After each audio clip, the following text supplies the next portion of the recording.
Bienvenidos a una sesión más de este ciclo del Círculo Bastiat dedicado a comentar para ustedes las principales ideas que nos presenta Ayn Rand en su libro, cuyo título es La virtud del egoísmo. Estamos ya en el capítulo número 12 del libro de Rand, cuyo título es Los derechos del hombre, un tema fascinante, un tema importantísimo, ¿sí? Y nos quedamos, ¿sí?, con la idea, y lo retomo de ahí, citando a Rand, de que el concepto de los derechos individuales dio nacimiento a una sociedad libre y que la destrucción de esos derechos inició la destrucción de la libertad. Ahora, ¿qué hay que entender por la destrucción de esos derechos? No necesariamente la violación de los derechos de las personas, por ejemplo, matar, violar el derecho a la vida, secuestrar, violar el derecho a la libertad individual, robar, violar el derecho a la propiedad privada, sino la tramposa identificación de necesidades y o intereses con derechos.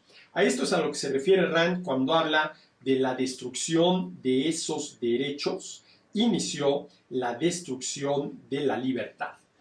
Las agresiones a la libertad individual y a la propiedad privada, ¿sí? A la propiedad privada. Dice Rand, hoy en día, y aunque esto lo escribió en los años 60, hoy en día, 2024, sigue estando vigente, hoy en día puede observarse el proceso de inflación aplicado al área de los derechos.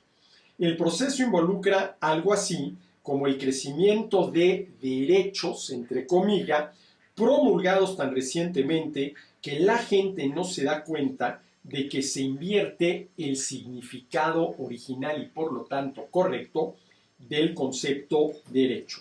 Así como el dinero malo desaloja al bueno, estos derechos impresos, promulgados, concedidos arbitrariamente por la autoridad, niegan los derechos auténticos. A ver, para entender esto, ¿tenemos o no tenemos los seres humanos el derecho a la alimentación? Bueno, lo que yo siempre digo es que la alimentación, antes que un derecho, es una necesidad. Y es una necesidad básica que, de quedar insatisfecha, atenta en contra de la salud y la vida de las personas. Entonces, antes de discutir si la alimentación es un derecho o no, tengamos muy claro que es una necesidad.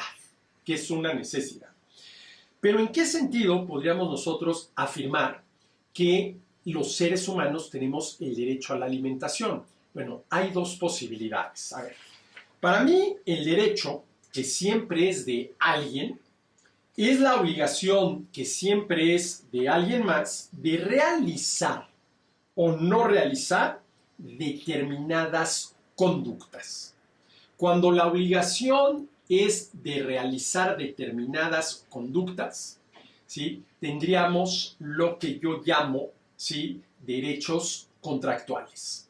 Y cuando la obligación es de no realizar determinadas conductas, tendríamos los derechos naturales. Ahora, a ver, mi derecho a la alimentación, ¿qué tipo de obligación, ¿sí?, tiene respecto a ustedes? La primera posibilidad sería, mi derecho a la alimentación tiene como contrapartida la obligación de ustedes de darme de comer. Y ahora a ver, ustedes tienen la obligación, que antes que otra sería obligación ética, de darme de comer. No, pues claro que no. ¿Sí? Entonces, ¿qué tipo de obligación, ¿sí?, le corresponde a mi derecho a la alimentación?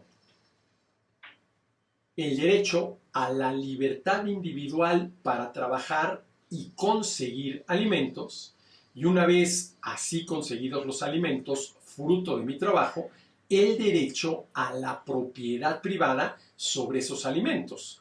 ¿Y cuáles son las obligaciones de ustedes? No impedirme trabajar para conseguir alimentos, y una vez así conseguidos los alimentos, producto de mi trabajo, no robármelos. Esta es la manera correcta de entender, ¿sí?, el concepto derecho a la alimentación. Ese derecho no tiene como contrapartida la obligación de alguien más de darme de comer. Tiene como contrapartida la obligación de todos los demás de no impedirme trabajar para conseguir alimentos y una vez conseguidos los alimentos, ojo, fruto de mi trabajo, producto de mi esfuerzo, no robármelos. Esa es la manera correcta de entender, ¿sí?, el derecho a la alimentación. Pero ¿qué pasa cuando el derecho a la alimentación se entiende como la obligación de alguien más, ¿sí?, de darnos de comer? Por ejemplo, en el artículo 5 de la Constitución Política de los Estados Unidos Mexicanos, se dice que las personas tenemos derecho a la alimentación suficiente, nutritiva y de calidad. Suficiente, nutritiva y de calidad. Y luego se agrega, el Estado lo garantizará. ¿Cómo hay que entender esta afirmación? El Estado, que para todo efecto práctico es el gobierno en turno, lo garantizará. Quiere decir que el gobierno garantizará que nadie nos impida trabajar para conseguir alimentos y que una vez conseguidos los alimentos, fruto de nuestro trabajo, nadie nos lo robará. O quiere decir que el gobierno tiene que darnos de comer. Ahora, hay mucha gente que esto de el Estado lo garantizará lo entiende como que el gobierno tiene que darnos de comer. Hombre, ¿y qué más quisiéramos? Que el gobierno pudiera darnos de comer sin costo alguno. Y es ahí donde está precisamente el problema. Porque el gobierno no puede darle de comer a algunos sin ningún costo. Porque, a ver, si el gobierno le da de comer a algunos, ¿de dónde sacó los recursos para darles de comer? De alguien más. Es decir, el gobierno nunca puede darle todo a todos, por lo cual solamente es capaz de darle algo a algunos. Y ese algo que a algunos le da, previamente se lo tuvo que haber quitado a alguien más. No hay de otra. ¿Y cuál es la manera más, digamos así, común y corriente que tiene el gobierno de quitar? Cobrando impuestos. ¿Qué supone cobrar impuestos? Que el gobierno nos obliga, bajo amenaza de castigo, a entregarle parte del producto de nuestro trabajo, ¿sí? ¿Y de dónde saca el gobierno los recursos para darle de comer a quienes les da de comer? De la redistribución del ingreso. Es decir, literalmente le quita a Pedro lo que es de Pedro para darle a Juan lo que no es de Juan. Es la redistribución gubernamental del ingreso que atenta en contra de la propiedad privada y también de la libertad individual, porque si la libertad individual siempre implica el uso de alguna propiedad privada, en la medida en que limitas la propiedad privada, estás también limitando el ejercicio de la libertad individual. ¿Y cuál es uno de los principales problemas que tenemos hoy en día? La tramposa identificación de necesidades y o intereses con derechos. Y si aceptamos que la tarea esencial del gobierno, a la cual no puede renunciar sin dejar de ser gobierno, es garantizar los derechos de las personas, ¿sí?, y una necesidad se identifica como derecho, ¿de qué manera garantiza el gobierno ese derecho? Satisfaciendo la necesidad, para lo cual tiene que proveer el satisfactor, que puede ser alimentación, puede ser atención médica, pueden ser medicinas, puede ser educación y un largo etcétera, etcétera. Pero ¿qué pasa cuando tramposamente se identifican necesidades y o intereses con derechos?